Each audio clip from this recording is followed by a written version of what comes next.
Hello प्यारे दोस्तों, कैसे हो? मैं आशा करता हूँ सभी ठीक होंगे। जय श्री कृष्णा। सभी का आपके अपने YouTube चैनल PPGS के अंदर हार्दिक अभिनंदन, हार्दिक स्वागत। आप सभी का मोस्ट वेलकम है। तो आज हम इंडियन हिस्ट्री, आधुनिक भारतीय इतिहास में एक नया टॉपिक लेके आए हैं जिसका नाम है स्वराज दल, स्वराज पार्टी। उससे पहले मैं आपसे कहूँगा, अगर एफर्ट्स अच्छा लगे तो ही लाइक शेयर एंड सब्सक्राइब करें, अगर अच्छा नहीं लगे तो लाइक शेयर एंड सब्सक्राइब बिल्कुल भी नहीं करें। नेक्स्ट, हम इससे पहले हम थोड़ा इसके अतीत में चलेंगे, इसके पृष्ठभूमि को थोड़ा सा समझते हैं। सबसे पहले हम देखेंगे असहयोग आंदोलन, गांधी जी को देखेंगे। गांधी जी का जब भारतीय इतिहास के अंदर, भारतीय फ्रीडम मूवमेंट के अंदर जब गांधी जी की एंट्री होती है तो गांधी जी के द्वारा कुछ छोटे छोटे आंदोलन चलाए जाते हैं, लेकिन अखिल भारतीय स्तर पर गांधी जी का जो पहला आंदोलन चलाया जाता है वो असहयोग आंदोलन चलाया जाता है। और गांधी जी का ये सबसे बड़ा मूवमेंट होता है। गांधी जी कहते हैं कि 1 साल के अंदर आप लोग मेरा साथ दीजिए, मैं 1 साल के अंदर आपको स्वराज की प्राप्ति करा दूंगा। लगभग ये आंदोलन 1.5 वर्षों तक चलता है, लेकिन स्वराज की प्राप्ति यहाँ पर गांधी जी को प्राप्त नहीं होती है। स्वराज की प्राप्ति लगभग 1920 को ये आंदोलन, असहयोग आंदोलन शुरू हो जाता है और 1 वर्ष के भीतर जो स्वराज प्राप्ति का लक्ष्य रखा गया था उसको वो प्राप्त नहीं कर पाते हैं। उसके बाद इस आंदोलन में एक घटना घटित हो जाती है जो आपको अच्छी तरह पता है कि 5 फरवरी को चोरी चोरा कांड हो जाता है। चोरा चोरी कांड के अंदर कुछ हमारे जो आंदोलन चल रहा था उसमें शांतिपूर्वक तरीके से अंग्रेजों का विरोध कर रहे थे, लेकिन ज़बरदस्ती अंग्रेजों ने हमारे शांति मार्च पर गोलियां चला दी। उसके विरोध स्वरूप जो जनता थी, जो पब्लिक थी, जो क्राउड थी, उसने एक पुलिस थाने को घेर कर आग लगा दी, जिसमें लगभग 20 पुलिसकर्मियों की डेथ हो गई थी, मृत्यु हो गई थी। गांधी जी इस चीज़ के लेकर खिलाफ हो गए और गांधी जी ने कहा कि मेरी जो नीति है, मेरी जो पॉलिसी है वो सत्य और अहिंसा है। अब मेरे आंदोलन के अंदर हिंसा आ चुकी है, मैं इसको अब स्थगित करूंगा। कर लो भाई गांधी जी। ये गांधी जी का एक बहुत बड़ा भूल थी गांधी जी की, मैं इसको बहुत बड़ी भूल मानता हूं गांधी जी को। जब आप 1.5 वर्षों तक मेहनत कर रहे हो, आंदोलन को आगे बढ़ा रहे हो, फिर ये आपके दिमाग में क्या सोचा भाई इसको मैं करूंगा। आप 1857 की क्रांति में देखिए कितने लोग मरे थे। जब इतने लंबे समय तक आप मूवमेंट को लेकर वहां पहुंच गए हो और फिर आप इस आंदोलन को स्थगित कर देते हो। फिर उसके बाद क्या होता है, 12 फरवरी 1922 को बारदोली के अंदर बैठक की जाती है और इस आंदोलन को स्थगित कर दिया जाता है।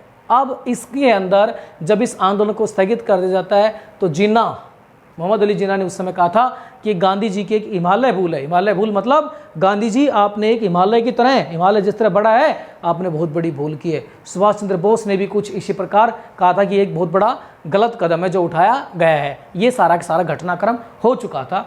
उसके बाद आंदोलन वापस लिया जाने की वजह से जो युवा वर्ग था, जो गांधी जी के साथ था, उनको बड़ी निराशा हुई और वो इस गांधी जी के इस काम को गलत मानते थे।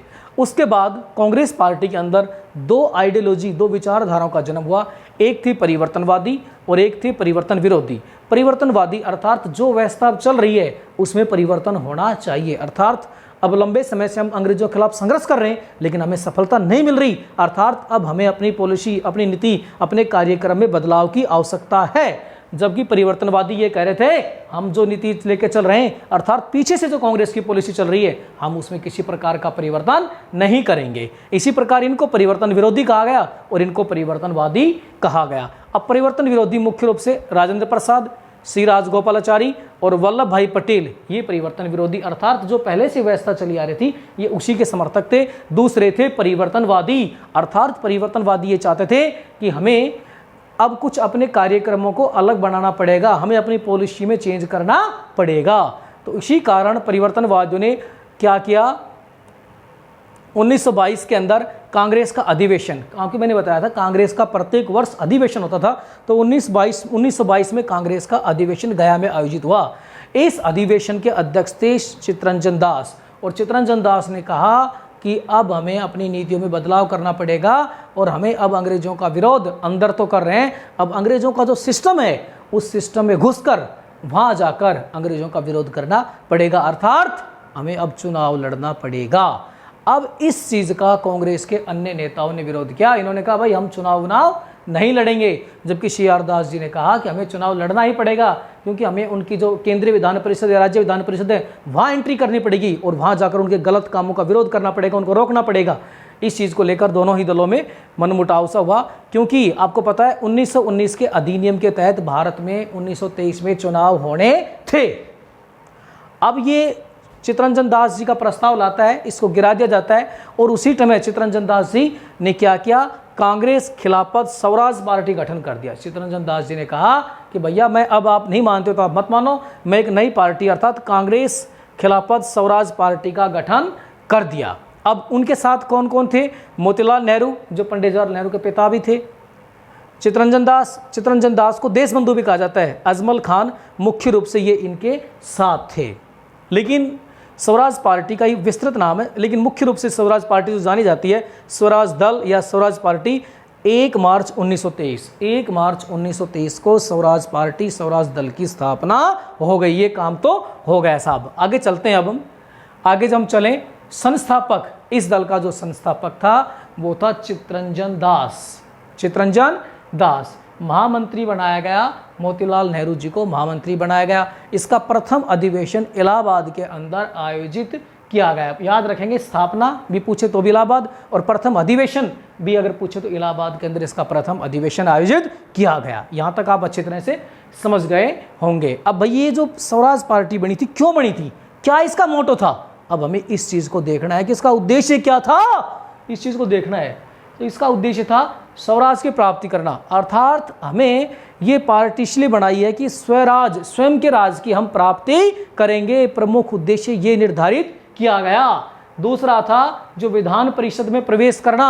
अब वो विधान परिषद केंद्रीय स्तर और राज्य स्तर पर जो विधान परिषद थी उसके अंदर हम प्रवेश करेंगे और वहाँ अंग्रेजों के गलत काम का विरोध करेंगे और सही पॉलिसी बनाएंगे। दूसरा उद्देश्य ये रखा गया। तीसरा था सरकार की नीतियों का विरोध करना, अर्थात गलत नीति होगी हम उसका वहाँ पर विरोध करेंगे। ये यहाँ पर मुख्य उद्देश्य रखे गए। और चुनाव जो कि केंद्रीय परिषद के चुनाव 1923 में हुए और केंद्रीय परिषद के चुनाव में 105 में से 42 सीटें जीती। बहुत बड़ा अचीवमेंट है भाई, बहुत ही बड़ा अचीवमेंट, क्योंकि एक नई पार्टी जिसका भी जन्म हुआ था और जन्म के इतने कम समय में 105 में से 42 सीटें जीत दी, सबसे बड़ी पार्टी बनके उभरी। बहुत बड़ा अचीवमेंट था भाई, बहुत बड़ा अचीवमेंट उभरी। ये तो केंद्रीय स्तर पर इसका प्रदर्शन था, लेकिन राज्यों के लेवल पर भी देखें तो बंगाल व मध्य प्रांत में पूर्ण बहुमत प्राप्त कर लिया। बंगाल व मध्य प्रांत में इसने पूर्ण बहुमत प्राप्त कर लिया। एक इसका और बड़ा एफर्ट्स था मूडीमैन समिति। ये मूडीमैन समिति क्या थी, देखिए 1919 का जो अधिनियम बनाया गया था उसकी समीक्षा करने के लिए कहा गया था कि 1919 का अधिनियम जो बनाया जाता है इसकी हम हर 5 साल के बाद समीक्षा करेंगे। लेकिन अंग्रेज समीक्षा करना भूल गए, वो करना ही नहीं चाहते थे। लेकिन स्वराज पार्टी ने दबाव बनाया और उसके दबाव के तहत ये मूडीमैन समिति बनी। 1919 के अधिनियम की समीक्षा करने के लिए, उसकी जांच करने के लिए, ये भी इनका बहुत बड़ा मास्टर स्ट्रोक था जिन्होंने खींच के लगाया, बहुत अच्छा स्ट्रोक था। उसके बाद बॉम्बे व यूपी में भी इनका अच्छा प्रदर्शन किया। बॉम्बे और यूपी था, वहाँ भी इस दल ने, स्वराज पार्टी ने बहुत अच्छा प्रदर्शन किया। अरे थोड़े दिन पहले पार्टी बनी और इतना ज़बरदस्त लाजवाब परफॉर्मेंस, 6-4 लगातार बाउंड्री, लवली शॉट ये लगा रही थी। फिर क्या हुआ, 1925 में प्रसिद्ध स्वराजवादी विट्ठल भाई जो पटेल थे उनको केंद्रीय सभा का अध्यक्ष बनाया गया। ये भी एक बहुत बड़ा अचीवमेंट था। 1925 में प्रसिद्ध स्वराजवादी विट्ठल भाई जो पटेल थे उनको केंद्रीय सभा यानी कि अब उस समय आज लोकसभा कहते हैं, केंद्रीय सभा यानी लोकसभा के प्रथम अध्यक्ष बनाए गए। केंद्रीय सभा का मतलब आप यहाँ पर लोकसभा समझे, उसके अध्यक्ष बनाए गए। यहाँ तक आप समझ गए होंगे। एक बीच में मैं आपको और बताना चाहता हूँ, यहाँ पर ये जो 1922 अधिवेशन हो गया था, इसी अधिवेशन के दौरान 1923 नवंबर में, यहाँ किसी के साथ जोड़ के बता रहा हूँ, नवंबर 1923 में कांग्रेस का एक विशेष अधिवेशन बुलाया। देखिए कांग्रेस के 2 तरह के अधिवेशन होते थे। वार्षिक अधिवेशन जो साल में एक बार होता था, और विशेष अधिवेशन इसलिए बुलाया जाता था जब कोई विशेष प्रयोजन उत्पन्न हो जाता था, तब विशेष सत्र को आयोजित किया जाता था। तो ये नवंबर 1923 में कांग्रेस का विशेष अधिवेशन आयोजित किया गया, अबुल कलाम आज़ाद की अध्यक्षता में आयोजित किया गया। और इसके अंदर ये कहा गया कि हम, कांग्रेस पार्टी ने कहा कि हम स्वराज पार्टी का समर्थन करते हैं, अर्थात स्वराज पार्टी इलेक्शन जो लड़ रही है हम उसका समर्थन करते हैं। ये कांग्रेस पार्टी ने कहा अपने इसके दिल्ली के विशेष अधिवेशन के अंदर। ठीक है भाई, अब इसके अंदर और चीज़ें हम समझते हैं। 1922 से 1927 का समय भारतीय राजनीति में बिखराव का समय है, क्योंकि इस समय मुख्य रूप से कोई बड़ा आंदोलन नहीं हुआ। बस सभी जो व्यक्ति काम तो कर रहे थे ग्राउंड लेवल पे, थोड़े थोड़े लेवल पर सभी व्यक्ति काम कर रहे थे। कोई किसी तरह काम कर रहा था, कोई किसी तरह काम कर रहा था, यानी हम ये कहें कि सभी व्यक्ति काम कर रहे थे, लेकिन ऐसा कोई बड़ा चीज़ निकल कर इस दौरान नहीं आई 1922 से 1927। इसलिए इसको बिखराव का काल भी कहा जाता है। अब यहाँ तक तो आप अच्छी तरह समझ गए। फिर हम देखते हैं इसकी जो स्वराज पार्टी है, ये इसकी असफलता, यानी कि ये तो इन्होंने अचीवमेंट प्राप्त किए, फिर ऐसे क्या कारण हो गई थी असफलता हुई। पहला कारण था कि मूल उद्देश्य से भटकाव। देखिए आप देख रहे हैं शुरू के अंदर कितनी ज़बरदस्त मेजोरिटी ये स्वराज पार्टी ले रही है, लेकिन स्वराज पार्टी का मुख्य क्यों बनी थी? अंग्रेजों का असहयोग करने के लिए, उनको रोकने के लिए। लेकिन बाद में जो स्वराज पार्टी है इस राजनीति के दलदल में फंसकर अंग्रेजों का सहयोग करने लग गई, तो ये भी इनका उद्देश्य खराब होगा, क्योंकि बनाई असहयोग थी अंग्रेजों का असहयोग करने के लिए, और आप कर क्या कर रहे हो? आप तो सहयोग करने लग गए, आपका एजेंडा ही भूल गए। दूसरा कारण ये था। दूसरा सबसे बड़ा जो उद्देश्य था 1925 में CR दास की डेथ। CR दास यानी चित्तरंजन दास जी की डेथ हो गई, और इस पार्टी को खड़ा करने वाले इसके सर्वे सर्वा कौन थे? चित्तरंजन दास। और जब चित्तरंजन दास जी की डेथ हो गई तो इस पॉलिटिकल पार्टी स्वराज पार्टी की कमर टूट गई। दूसरा कारण ये था। तीसरा ये था कि कुछ सांप्रदायिक व्यक्ति भी एंटर हो गए, और सांप्रदायिक व्यक्ति एंटर होने से पार्टी का बिखराव होगा, क्योंकि कुछ व्यक्ति इधर खींच रहे थे, कुछ व्यक्ति इधर खींच रहे थे। ये भी एक अलग से फैक्टर था। ये 3 फैक्टर मुख्य रूप से नजर आते हैं। इसमें एक चीज़ और देखते हैं, गांधी दास समझौता। गांधी दास समझौता क्या था ये भी पूछ सकते हैं। गांधी दास समझौता अर्थात महात्मा गांधी व चित्तरंजन दास के बीच में समझौता क्यों हुआ था? 1907 में कांग्रेस पार्टी 2 गुटों में बंट चुकी थी, उसका परिणाम भी कांग्रेस पार्टी देख चुकी थी, और गांधी जी जानते थे अगर अब कांग्रेस पार्टी फिर दोबारा 2 गुटों में बटी तो कांग्रेस पार्टी की हालत खराब हो जाएगी। इसी बिखराव को रोकने के लिए गांधी जी ने क्या कहा?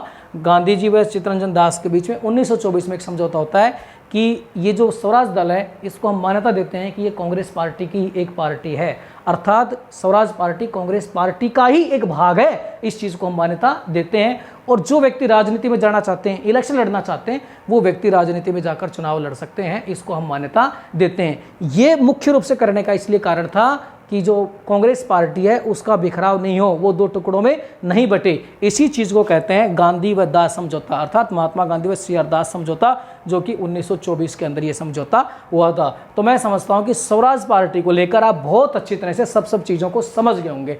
नहीं समझे तो वीडियो को फिर दोबारा एक बार आप पॉज करके देख सकते हैं। और लाइक शेयर सब्सक्राइब तो तभी करेंगे जब आपको अच्छा लगेगा, क्योंकि मैं कहूँगा सब्सक्राइब करो तो आप करोगे नहीं।